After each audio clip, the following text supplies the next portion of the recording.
Ok, ok, dovremmo esserci. Benvenuti a questa diretta. Siete sul canale di Sardinian Warrior, puntata speciale di ringraziamento per i 4.000 iscritti.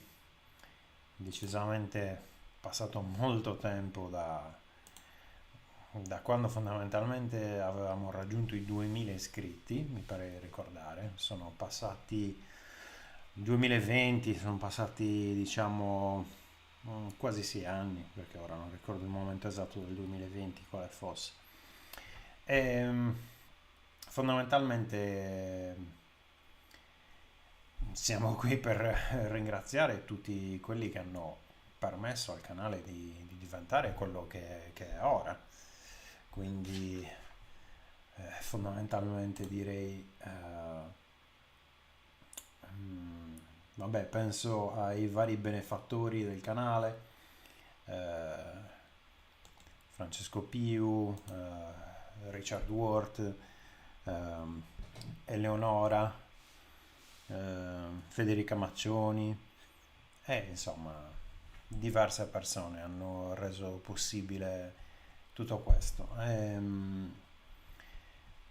Fondamentalmente, vabbè, anzitutto mi sarebbe giusto veramente ringraziare tutti quanti, ma siccome siete così tanti, eh,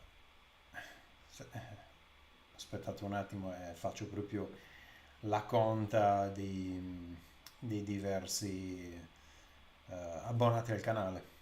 Siete fondamentalmente, a parte le persone che ho già elencato, devo entrare nel canale per fare le cose bene, per bene, quindi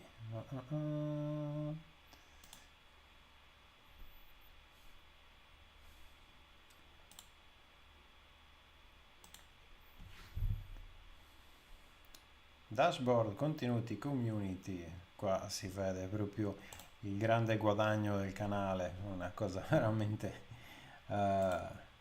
ridicola, però eccoli qua, tutti gli abbonati. Quindi ringraziamo, facciamo le cose per bene dall'inizio. Aurora, Federica Maccioni che ormai è abbonata da tantissimi anni, Cristina Carta, Vicky e ovviamente Limonio che è il nostro grafico Francesco Piu, di cui consiglio tra l'altro di vedere come dire, la pagina su Instagram e le varie cose che sta facendo Francesco perché è veramente bravo, sono veramente interessanti, insomma, veramente un ragazzo d'oro.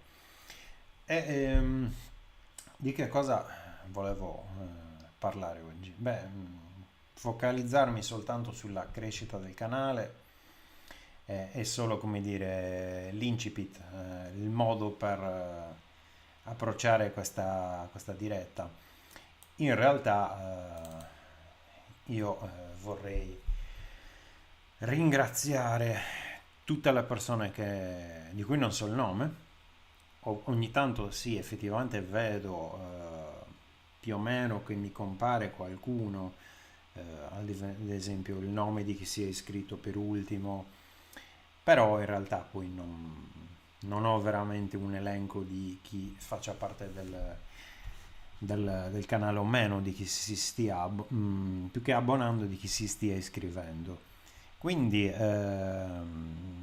vorrei, come dire, iniziare eh, a, a elencare un po' qual è stato il percorso del canale dal 2020, che poi è stato l'anno in cui fondamentalmente le cose hanno un po' iniziato a cambiare. Diciamo che il canale di per sé, sto cercando di vedere se si sente l'audio perché non ne ho la più pallida idea. Mm, Questo dice dal vivo, ma in teoria dovremmo già essere dal vivo. Mm, mm, mm. Vediamo un po', vediamo un po', vediamo un po' live pubblicità immancabile.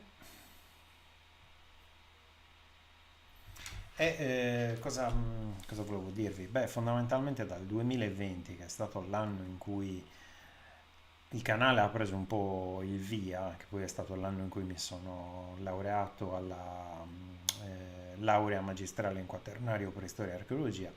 Un po' da lì il canale ha iniziato ad aumentare. Pensate che il numero di iscritti al canale dal momento della creazione a... Il canale ha preso un po'... Ok, l'audio si sente. Dal momento della creazione, che è stata intorno al 2013 al 2020, praticamente ho guadagnato lo stesso numero di iscritti. È una crescita comunque interessante. Ovviamente è difficile adattarsi al continuo cambiamento del mondo dell'internet, della creazione di contenuti, di tutte queste cose come dire, che succedono nel mentre, perché ovviamente noi pensiamo di creare un canale, di fare un qualcosa, poi nella realtà il canale si è evoluto negli anni, si è evoluto ad esempio partendo, io penso dalla prima idea che è stata di creare il canale, che fondamentalmente nasceva come un recipiente dove stiamo parlando del 2013-2014, in cui mettere i video di revocazione storica che facevamo con l'associazione, più che altro li facevo io, curavo io i video degli allenamenti, facevo tutte queste cose. La primissima associazione di cui ho fatto parte di revocazione storica e scherma storica di Cagliari, e che mi ha dato un po' anche l'idea del nome del canale, che poi dovrebbe essere, all'inizio era Sardinian Warriors, guerrieri sardi, poi alla fine l'ho messo al singolare, perché comunque occupandomene io ero da solo praticamente. E da lì la cosa si è evoluta perché ovviamente mi sono laureato, ho dovuto fare tutta una serie di cose, sono partito in Inghilterra 2 anni, eccetera, eccetera. E per quanto riguarda la stessa creazione di contenuti ospitati nel canale, la cosa è un po' cambiata perché uno dei video che tra l'altro ha fatto più visualizzazioni, quello sui pugilatori, tra virgolette, di Monteprama, quello è stato scritto nel momento in cui stato scritto, come dire, è stato registrato nel momento in cui stavo scrivendo il libro, forse era appena stato pubblicato e quindi ho deciso di fare il video al riguardo, ed è stato uno di quelli che ha fatto più visualizzazioni sul canale. Da lì l'idea era quella di fare dei contenuti non più dedicati solo alla revocazione storica, nel senso della revocazione pure semplice, cioè filmare le revocazioni, trasmetterle, montare i video e trasmetterli sul canale, che era la cosa che si faceva all'inizio, ma semplicemente fare dei video esplicativi, una specie di mini documentari sull'onda di quello che stava facendo. Penso ai nomi più famosi come Matt Easton o Lindy Beige o altre persone così che stavano come dire, che andavano molto in quegli anni. Da lì la cosa si è evoluta ulteriormente perché sì, a parte mettere sempre il solito tipo di contenuti, le solite cose, comunque, come dire, ehm, era già una fase di passaggio, cioè i contenuti stavano trasformandosi, stavano diventando già diversi nel modo stesso con cui erano realizzati. Eh, Basti pensare, insomma, ad alcune cose che sono state fatte in quegli anni, il momento in cui era il momento in cui nascevano i contenuti, come dire, un po' più virali.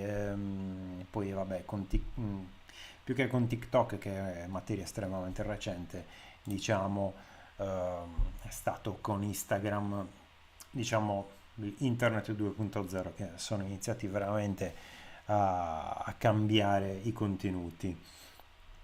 Ciao Giorgio, cosa facciamo? Qua si fanno contenuti di tipo educativo, fondamentalmente, sulla storia della Sardegna, storia e archeologia della Sardegna, ma non so.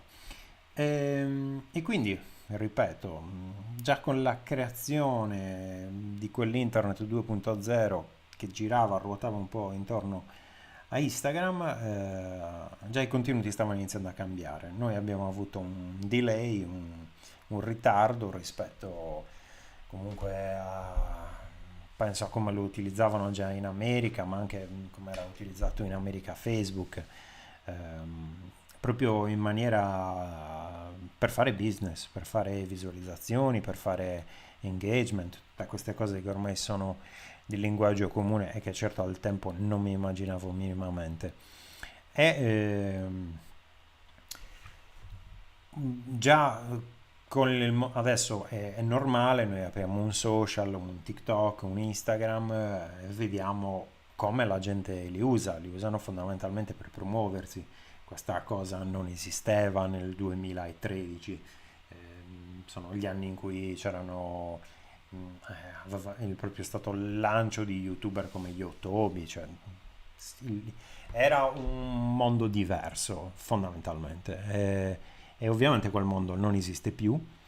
Ehm, Questo canale si è dovuto adattare a tutti questi cambiamenti, ad esempio con la creazione non solo del profilo Instagram, che tra l'altro ha raggiunto gli 8700 follower in maniera abbastanza, per me, incredibile. O TikTok, dove invece siamo molto più bassi come iscrizioni sul canale di Sardinia Warrior di TikTok, 1000 e passa, poco più, 1077. Ciao Pedro, ciao. Quindi diciamo che la creazione di contenuti l'avrete notato se state continuando a mantenere le visite su questo canale. La creazione dei contenuti fondamentalmente si è ridotta in termini di contenuti lunghi e sono molto più numerosi i contenuti brevi, gli shorts cosiddetti, che personalmente non sono neanche più focalizzati come facevo all'inizio su brevi pillole di estratti, diciamo, dai documentari, ma semplicemente sono diventati un modo per condividere quella che è parte del mio lavoro, delle mie passioni, ad esempio la creazione di rendering 3D, e tra l'altro rendering di fotogrammetria, quindi dalla fotogrammetria passiamo a fare il rendering 3D e dal rendering 3D poi passiamo alla stampa. Tra l'altro come associazione culturale di cui da poco non sono più presidente, ho lasciato il passo a un collega, abbiamo acquisito anche una stampante 3D e con questa stampante stiamo facendo diverse cose, ovviamente sempre progetti legati alla promozione della storia dell'archeologia della Sardegna.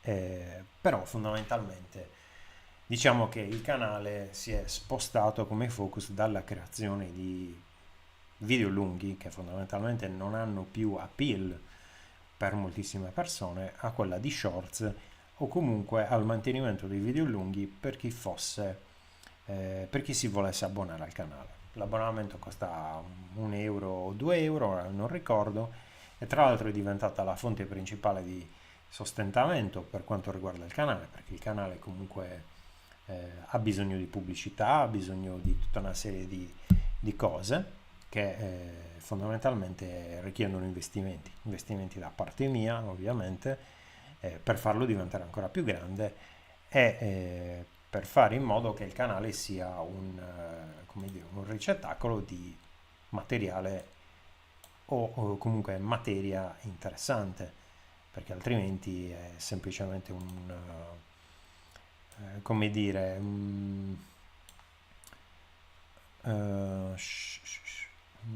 Devo modificare qualcosa qua, ma ora non saprei veramente cosa. Il boomer che è in me trova sempre difficoltà nel fare queste cose. Ma diciamo che comunque la creazione di certi contenuti richiede fondi e lo scopo, ecco, lo scopo finale è raggiungere contenuti di qualità paragonabili ad alcuni documentari.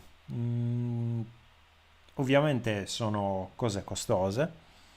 L'implementazione dell'intelligenza artificiale, ahimè, per quanto non mi piaccia, sembra che ultimamente sia fondamentale. Cioè, laddove magari prima potevamo fare un video dove ci si vestiva in armatura e si parlava di qual era il funzionamento di questa armatura e via elencando, ormai sembra che l'intelligenza artificiale stia facendo delle cose incredibili. Incredibili da una parte e molto negative dall'altro. E a tal proposito volevo farvi vedere un video eh, e volevo sentire da voi se questo video,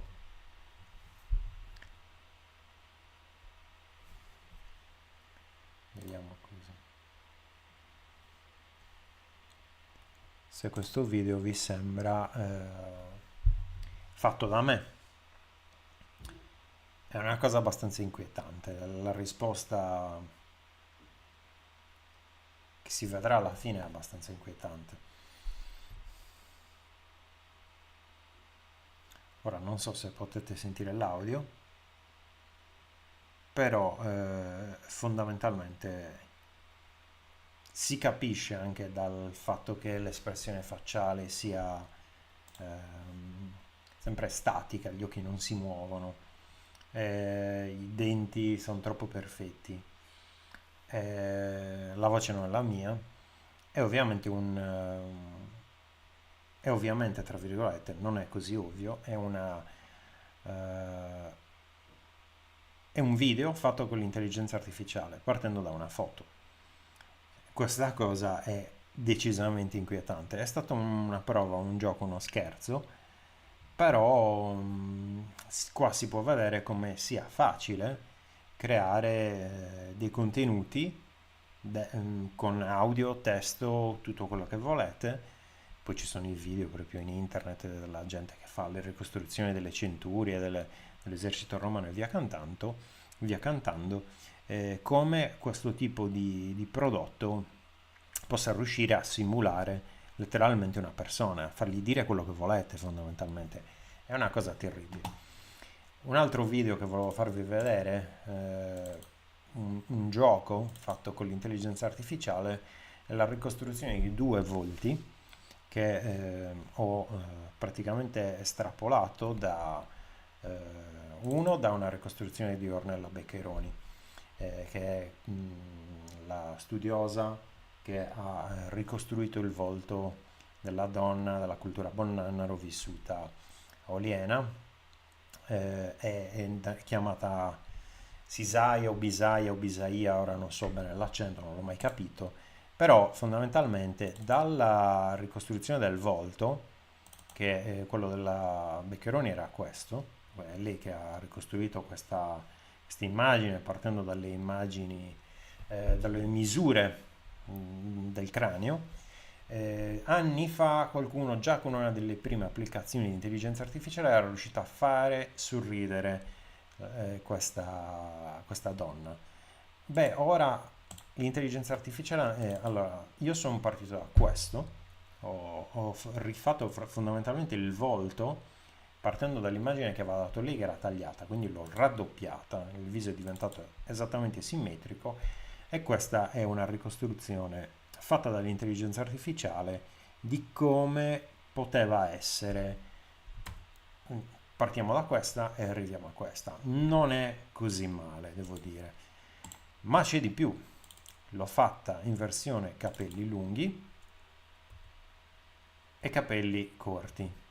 E anche in versione un po' più anzianotta. Ovviamente è morta in un'età abbastanza giovane, quindi anziana purtroppo non è mai diventata anziana, però questa è l'immagine a partire da quella fornita, questa è la versione con i capelli corti, e qua con come dire, un abito più rudimentale, la sua versione più anziana, c'è proprio una versione completamente invecchiata. Questo è il genere di cose che si possono fare con l'intelligenza artificiale, si possono fare anche i video, e ora ve li mostro per farvi vedere un po' qual è la resa.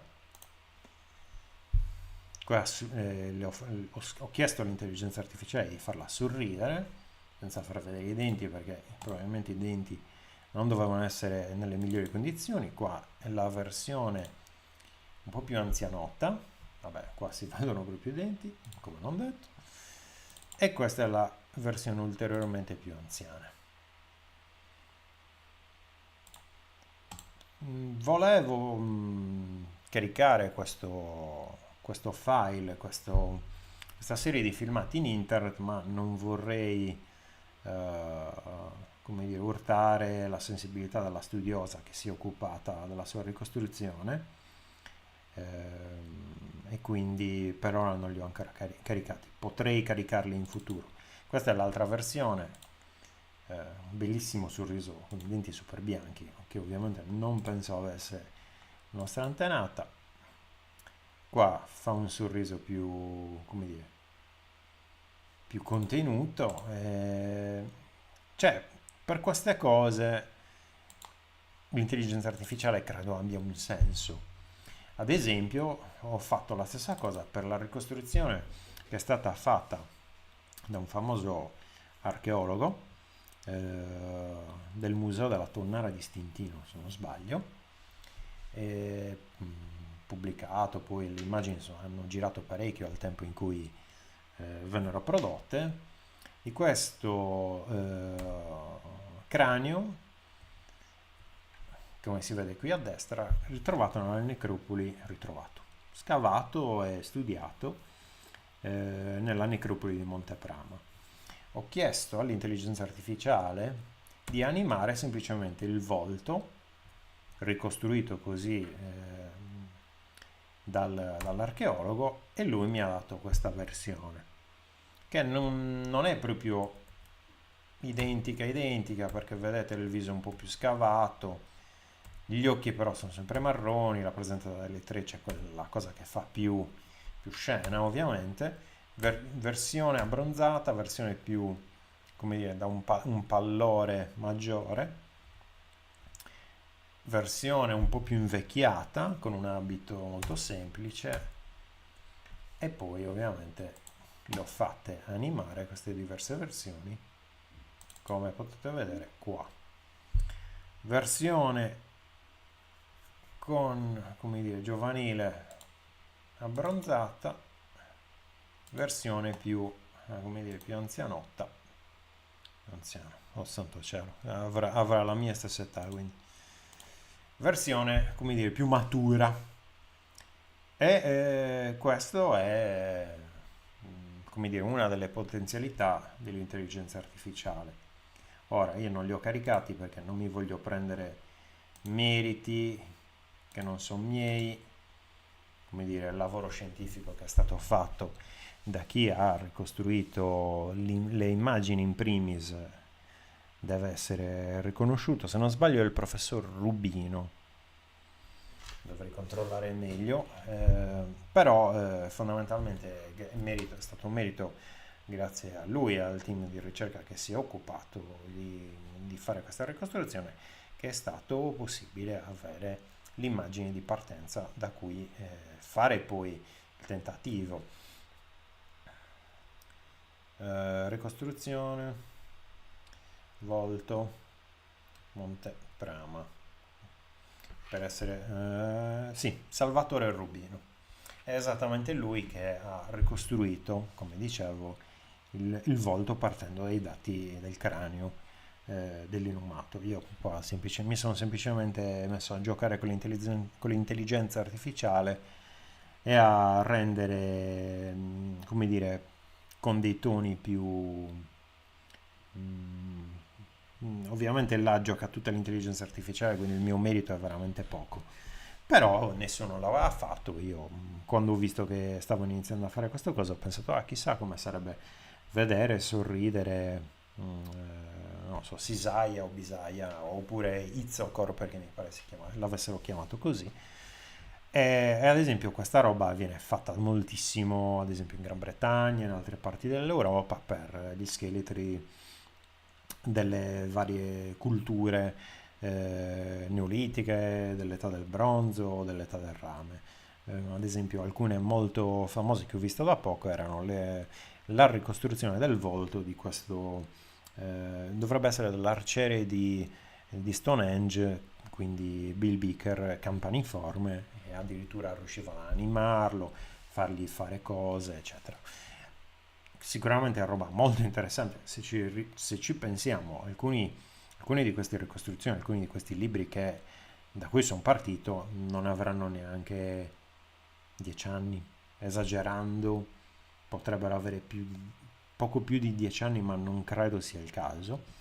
Ed è incredibile pensare come la tecnologia in così poco tempo sia riuscita ad arrivare a simili risultati, cioè quello che prima si faceva con un team di animatori, ora si può fare con un semplice abbonamento al computer, che è una cosa da una parte positiva, da un'altra è terrificante, perché il lavoro di moltissime persone così verrà fondamentalmente vanificato. Ho letto da poco che un team intero, tra l'altro in Italia, di programmatori, quindi persone che fanno coding, che fanno codici, è stato licenziato così di botto, come dire, licenziamento in tronco.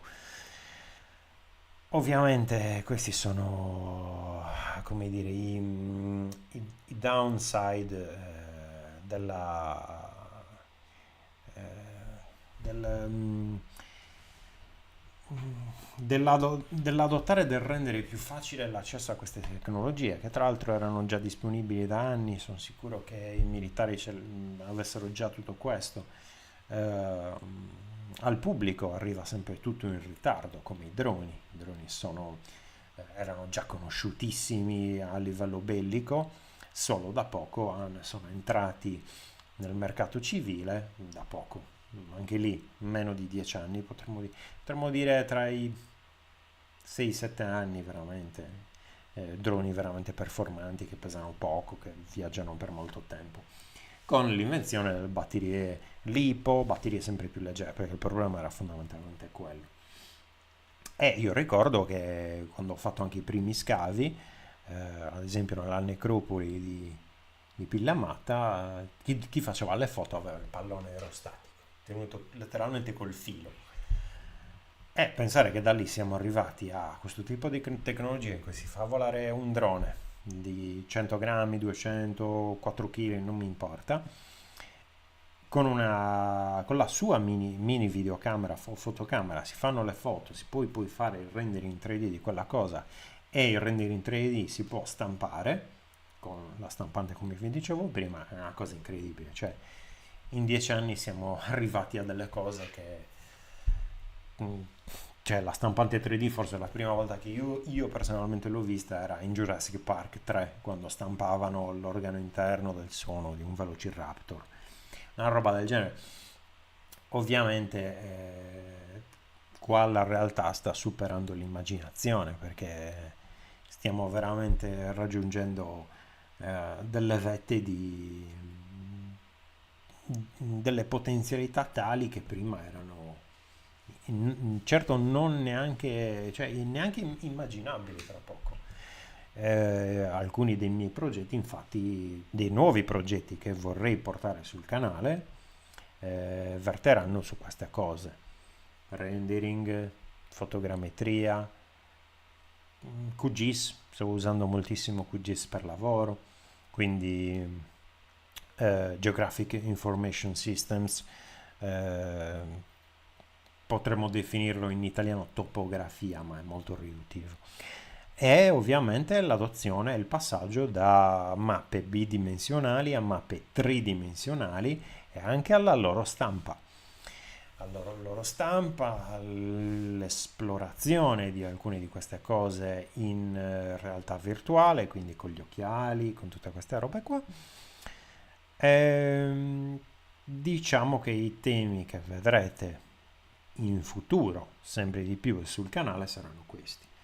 Questi è personalmente ho sempre un piede ben fermo, ben saldo nelle ricostruzioni storiche, quindi diciamo che di tutto quello che è stato fatto negli anni, partendo dalle prime esperienze di rievocazione storica, all'adottare le conoscenze nella scherma storica e nel, nella scrittura e nella ricerca, perché poi alla fine sono stati scritti libri su queste cose dal sottoscritto, abbiamo fatto articoli, piccole pubblicazioni e via discorrendo e sicuramente implementare queste conoscenze digitali o comunque di ricostruzioni digitali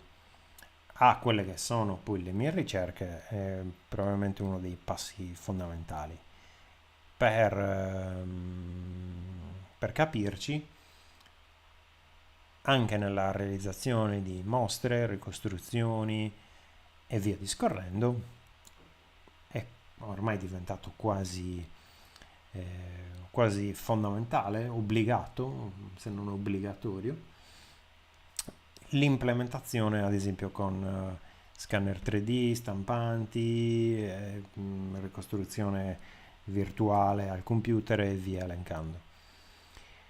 Quindi diciamo che la via sembra abbastanza tracciata. Poi ovviamente non dimentico mai quelle che sono le mie idee, perché già al tempo della laurea triennale, sto parlando quindi di quando mi sono laureato per la prima volta nel 2015, l'idea era quella di tutto quel lavoro di tesi di laurea, che poi è gratuitamente disponibile e fruibile su internet, di tutto quel lavoro fare, come dire, dei documentari, dei libri, esplorare di più alcuni argomenti e ovviamente è molto difficile fare queste cose se quella roba non è il tuo lavoro. Poi nella realtà quel lavoro è un lavoro da ricercatore universitario, più che un lavoro da, come dire, da ogni giorno.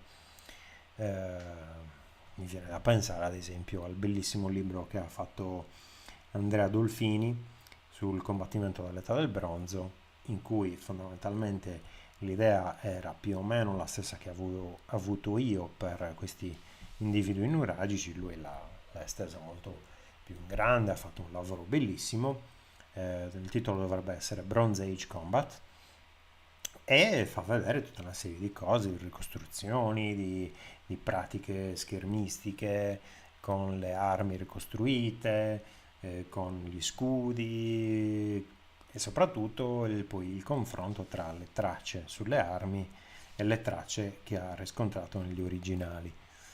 Per fare queste cose ovviamente servono soldi, si torna sempre a questo discorso molto venale ma purtroppo brutale.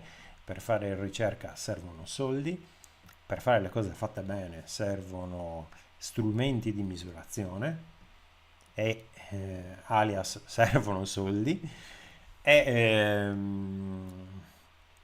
e quindi diciamo che la creazione delle diverse piattaforme, la creazione del canale Sardinia Warrior, della possibilità di abbonarsi, la creazione di Patreon, anche lì possibilità di abbonarsi, tutti i vari social collegati, Instagram che non porta soldi, proprio zero soldi Instagram, o alcuni prodotti creati o alcune campagne di GoFundMe che purtroppo non ho mai avviato, però alcune pagine tipo PayPal Me o Ko-fi sono attivi e sono lì che si possono, come dire, si può, nel caso in cui voleste partecipare a questo tipo di attività, che non è direttamente un'attività di ricerca, ma lo può diventare, lo diventa, come dire, è una sorta di un misto. Per quanto riguarda Patreon, si paga semplicemente la persona che si segue e di cui si ritiene che stia facendo un lavoro interessante, o si acceda a dei contenuti in anteprima, quindi si usufruisce, si ha un ritorno in qualche modo. Oppure per quanto riguarda altri esempi come le piattaforme GoFundMe o via elencando, lì semplicemente in base magari al tipo di progetto che viene fatto si sovvenziona. Io, diciamo, questa idea di un misto fra quello che è avere un ritorno sulla base dei contenuti che vengono fatti, e qui Patreon lo stiamo usando moltissimo, ad esempio da poco ho caricato degli articoli gratuitamente, cioè chi vuole paga per l'abbonamento, questi articoli che sono disponibili e che altrimenti uno dovrà andare a cercarseli chissà dove, che invece essendo scritti da me io ho deciso di riunirli su quella piattaforma. Per quanto riguarda YouTube, il revenue, cioè il guadagno a YouTube è risibile, e semplicemente il canale è mantenuto dalla benevolenza e come dire, dall'aiuto di i miei abbonati, che percentualmente sono più donne che uomini, quindi grandissimo merito come dire, al mondo femminile che ha deciso di sostenere questo progetto, nonostante poi il canale sia seguito per la maggiore da uomini di un'età compresa tra i 35 e i 55, nella realtà poi gli abbonati, quelli che veramente sostengono il canale, sono donne, da quanto dicono i nickname, i nomi, da quanto ho capito. Quindi, grazie mille, di nuovo ringraziamento per sostenere questo canale. E ora, diciamo, siamo alle 21:39, siamo un po' verso la fase declinante, la china della serata. Quindi se avete domande fatemele, perché da qui in poi fondamentalmente il discorso andrà più o meno a esaurirsi intorno alle 10. Alle 10 stacchiamo la live, a meno che qualcuno improvvisamente non inizi a dare super chat pur di mantenere la live attiva. Quindi quando volete fatemi una domanda, ho come dire, le domande sotto gli occhi, e vi rispondo immediatamente. Per quanto riguarda, dicevo, quindi il dove andrà questo canale, siamo più o meno indirizzati su questa direttiva. Dal punto di vista invece della creazione di contenuti che siano, come dire, più o meno fruibili al di fuori del mondo di YouTube, quello è un altro paio di maniche. Ovviamente, come tra l'altro forse è meglio farvelo vedere direttamente mettendo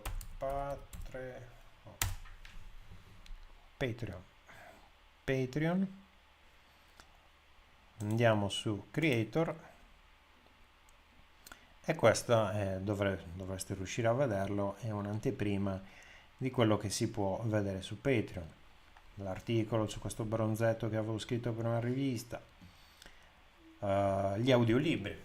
Questa è una novità che rispetto al passato sto coltivando, perché fondamentalmente per questioni lavorative mi sono accorto del fatto che gli audiolibri siano estremamente utili per chi lavora. Ovviamente non possiamo passare tutto il tempo a guardare uno schermo, perché al lavoro non si può fare, quindi in alcuni casi magari è possibile ascoltare qualcosa senza creare nessun problema, soprattutto in lavori noiosi e ripetitivi, e avere le cuffie non crea problema a nessuno, quindi semplicemente la creazione di audiolibri è tale da permetterci di usufruire dei contenuti senza però dover guardare per forza lo schermo.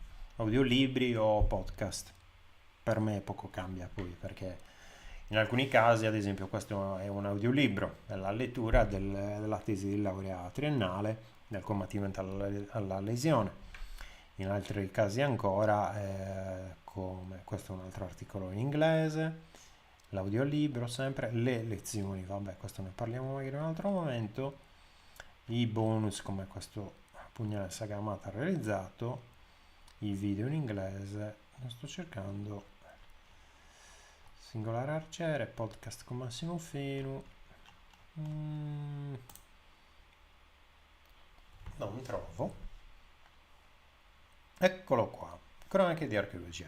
Questo invece è proprio un podcast, cioè questa roba la stiamo facendo per rendere, ad esempio, in una seconda puntata, mi sa, del podcast si parlava di Fuori Pontai.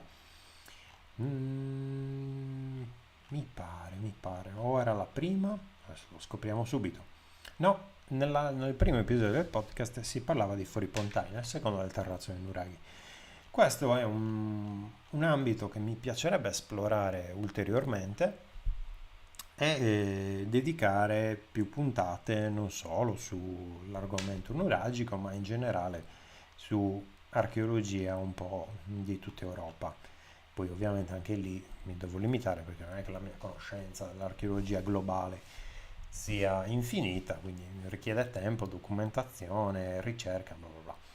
Questo è un altro tipo di contenuti, vabbè, qua sto esponendovi i diversi contenuti che si possono vedere su Patreon, vengono rilasciati in anticipo per i membri, a differenza degli altri contenuti liberamente disponibili su YouTube, perché ovviamente YouTube è gratuito, se non nella sua versione dove ci si può abbonare, o Instagram è gratuito, TikTok è gratuito, però alla fine fare tutto questo lavoro comporta impegno, tempo e quindi sì, esce magari anche una versione gratuita per i non abbonati, però gli abbonati ovviamente hanno come dire, un plus, un vantaggio in termini di uscita, di data di uscita, di maggiore numero di contenuti disponibili.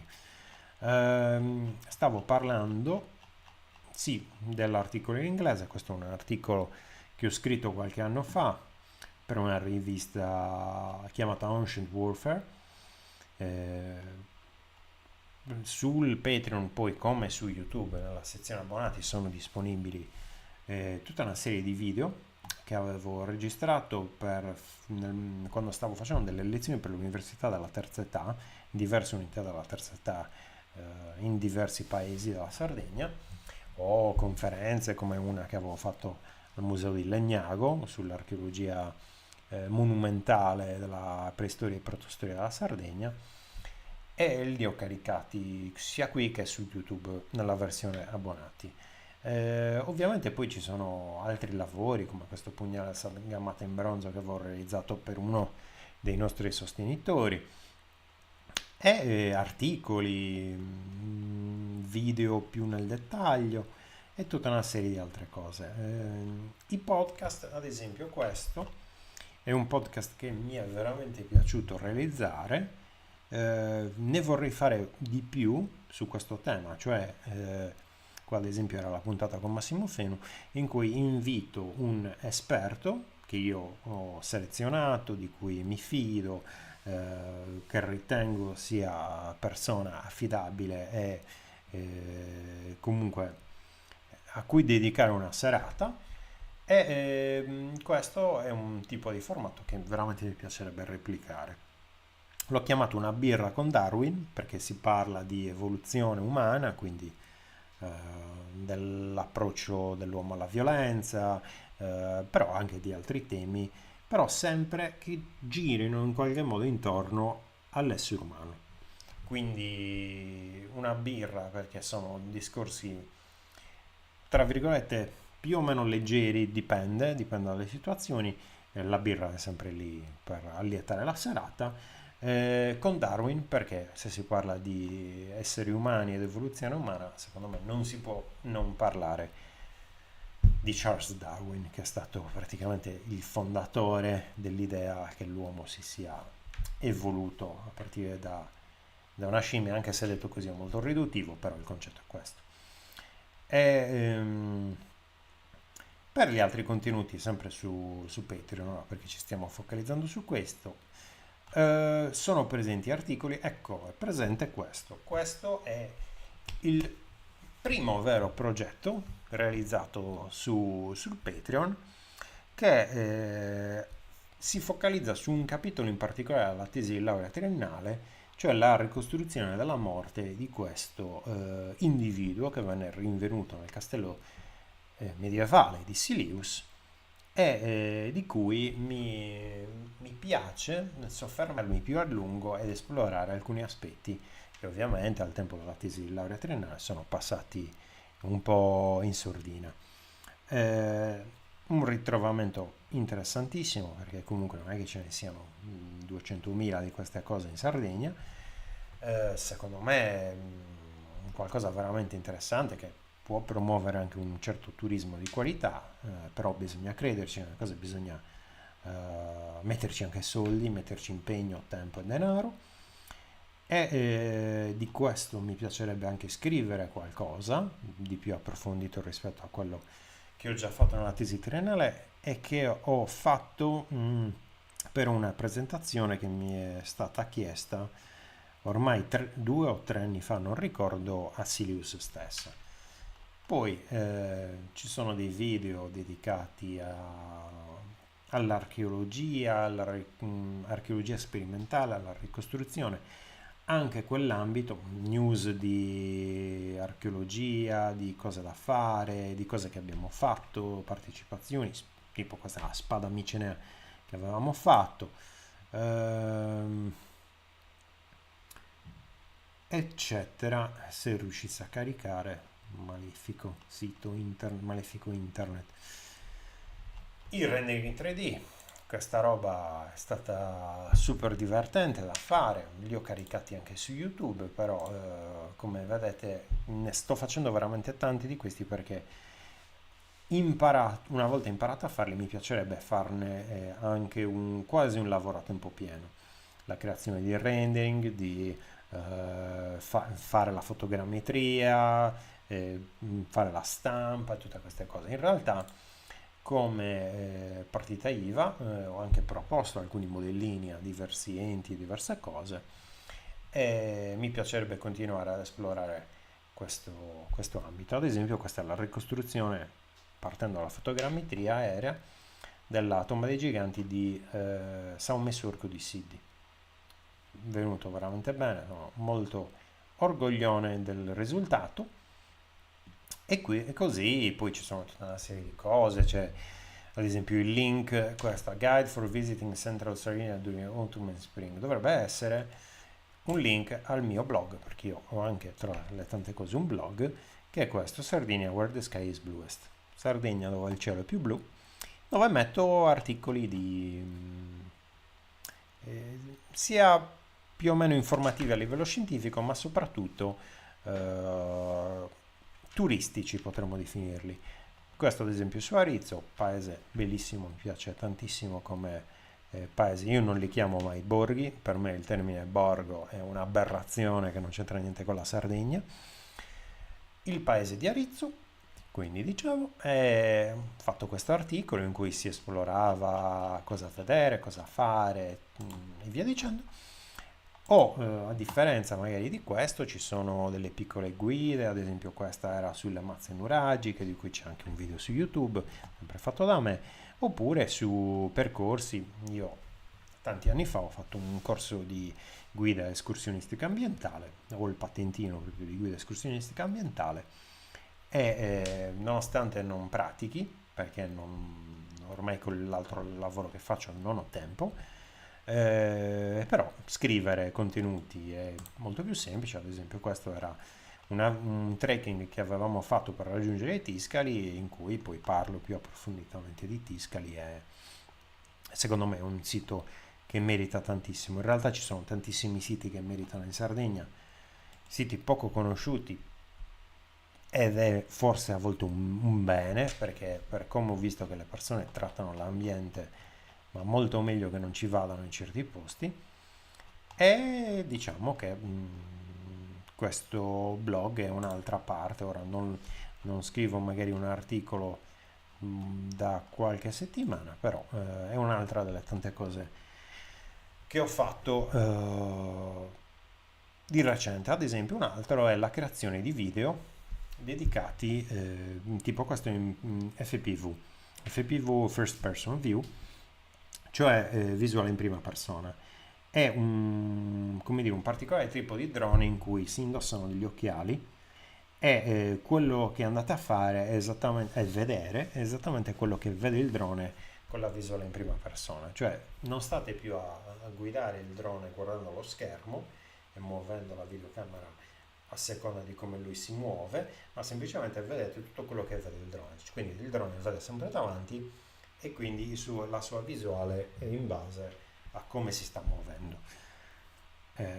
Si può abbassare la videocamera, però in realtà il vero scopo dell'FPV è quello, e soprattutto è molto più veloce in teoria. Infatti questo è uno dei video che potete vedere sul canale, in cui ho registrato un nuraghe dietro a casa dei miei genitori, il nuraghe Luas. Tra l'altro sito molto interessante a cui sono abbastanza legato. Che dire, sul Patreon poi sono disponibili tutta una serie di altre cose. Qua ad esempio il trailer di Maimulu, anzi no, lo short movie caricato da Vimeo. Questo è un film realizzato da Andrea Vacca e io semplicemente mi sono occupato, magari faccio vedere solo qualche screenshot, di ricreare alcune riproduzioni. Io con un caro amico e con l'associazione di cui facciamo parte, Pugna del Sagamata, Tunica in cuoio che si vede qui ad esempio, la spada, questo spadone in ferro che lui porta, e tutta una serie, eccolo qua, forse qua si vedeva, questa spada enorme che mi aveva chiesto di fare, basata su alcuni bronzetti nuragici, però ovviamente si vede dietro la schiena del personaggio, è una roba gigantesca. E così, via discorrendo, vabbè, qua si ringrazia Francesco Piu, il nostro grafico del canale. Questa è un'altra parte che si può trovare sul Patreon, sono le mie collezioni di immagini prese da diversi musei. Ad esempio questo è un acquamanile, cioè una statua, potremmo dire, in bronzo, utilizzata per lavarsi le mani durante le cerimonie, ad esempio nelle chiese, e spesso hanno forme di cose molto interessanti, come qua un cavaliere medievale a occhio, fine 1200 inizi 1300. Ora non mi ricordo bene la datazione, ma a occhio l'armatura dice quello. Il libro che ho scritto ultimo dedicato alla tesi di laurea di specializzazione, e qua i vari video, questi però non del corso di archeologia ma del corso di antropologia culturale. Avevo fatto due corsi, uno di archeologia e uno di antropologia, e questo di antropologia affronta diversi temi, sempre con un po' un occhio di riguardo anche al mondo dell'archeologia, però ad esempio la ceramica qua, o quali cibi in epoca nuragica venivano mangiati, lo sciamanesimo, gli sciamani, le maschere, insomma tutta una serie di cose che ho preparato per queste lezioni, che poi ho riversato su questo canale di Patreon. Qual è la differenza tra Patreon e YouTube? Fondamentalmente su YouTube voi potete caricare video e basta, non potete fare altro. Sì, c'è la sezione messaggi, c'è la sezione pubblico, o che cosa è la community, però al massimo potete mettere un'immaginetta, non potete fare di più. Qua invece potete, vedete, qui in questo caso ho caricato proprio un articolo che ho scritto su gli arcieri, la ricostruzione di questo arciere, che è l'arciere di Sardara, scusate, fatto dalla nostra associazione con il mio carissimo amico. E Oppure, ad esempio, 2 o 3 articoli che ho scritto sugli arcieri nuragici, che non ho mai neanche messo alcuni su Accademia, accademia.edu, perché comunque vige questa regola un po', come dire, che non si può mettere il contenuto fatto per una rivista quando quella rivista è ancora in vendita o comunque è uscita un mese fa, quindi non è che poi un mese dopo tu vai a pubblicare l'articolo così in internet. Però quando passano diversi anni, magari la rivista è anche chiusa, è irreperibile, non si trova neanche più, allora lì si può fare tra virgolette. Questo in realtà non è disponibile a tutti, quindi secondo me non sussistono problemi di sorta, è una cosa molto ristretta. Traduzione di documentari, di analisi di combattimenti simulati, news. Diciamo che Patreon si presta a fare, questo è un articolo sulla prima alabarda rinvenuta in Sardegna, avevo scritto un articoletto su questa cosa. Diciamo che questa è una ricostruzione di Guerriero Sheridan basato sui bassorilievi o comunque nelle iscrizioni egizie. Insomma, tutta una serie di contenuti che altrimenti su YouTube non sarebbe neanche possibile caricare, proprio assolutamente impossibile perché non lo permette. È inutile, non si possono mettere né PDF né immagini né niente del genere. E diciamo che così si conclude la nostra serata di presentazione. Io vi rimando al canale di YouTube, che è questo, dove mi state vedendo ora, per iscrivervi o se volete addirittura abbonarvi. Altrimenti al Patreon, quindi patreon.com/Sardine Warrior, dove potete trovare view page, tutta questa serie di contenuti disponibili pagando semplicemente ogni volta che viene messo un contenuto si lascia qualcosa se siete tipo subscribers base date poco, se siete come dire non plus ultra pagherete un po' di più, però fondamentalmente tutto quanto disponibile, tutto diviso in base anche alle sezioni, mi sono dedicato a fare anche la cosa delle collections, quindi degli articoli, delle diverse cose, ovviamente qua è tutto in elenco, però per farvi vedere, eccolo qua, tipo communication, podcast, collection, quindi che cosa c'è da vedere, lezioni di archeologia, lezioni di antropologia, news, comunicazioni, immagina musei, armi e armature, archeologia, video di archeologia, insomma c'è tanta roba. Tire benefits, quindi a cosa potete accedere, e miniserie come questo sul il guerriero soldato di Silius, Death in the Castle, che sia in italiano che in inglese. E diciamo che questo è quanto. Spero quindi che la serata sia stata di vostro gradimento. Grazie per essere stati qui. Grazie George Conti. Grazie Pedras Ossidiana. Grazie per essere stati presenti. Veramente ringraziamo nuovamente tutti gli iscritti e gli abbonati al canale, quindi Francesco Piu, Federica Maccioni, tutti quanti quelli che Vicky, Aurora, tutti quelli che si sono abbonati come dire mi sostengono letteralmente ormai con il loro contributo, con il loro abbonamento. Super lenta la connessione a YouTube, volevo ringraziarli tutti. Ecco qua, quando dicevo non si può mettere molto, fondamentalmente no, perché vedete si può mettere qui in contenuti, ma contenuti poi sono sempre video, non si va oltre quello. c'è veramente poca possibilità su YouTube, il che è un peccato perché hanno copiato la cosa di fare l'abbonamento che prima non esisteva, e hanno, come dire, reso disponibile questa possibilità di abbonarsi, però allo stesso tempo è rimasta fondamentalmente una, mm, una piattaforma solo per contenuti video, cioè non si può fare altro qua. Abbonamenti.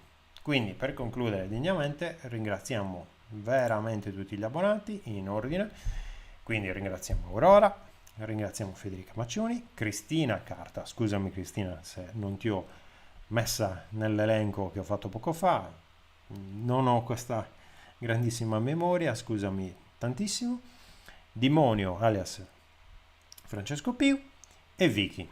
Vi ringrazio davvero dal profondo del mio cuore per il vostro sostegno, per essere stati qui oggi su questa live e ci rivediamo su il canale per nuovi contenuti e nuovi, come dire, video sulla storia, sull'archeologia e in generale su queste tematiche, diciamo. Un caro saluto e a presto. Ciao.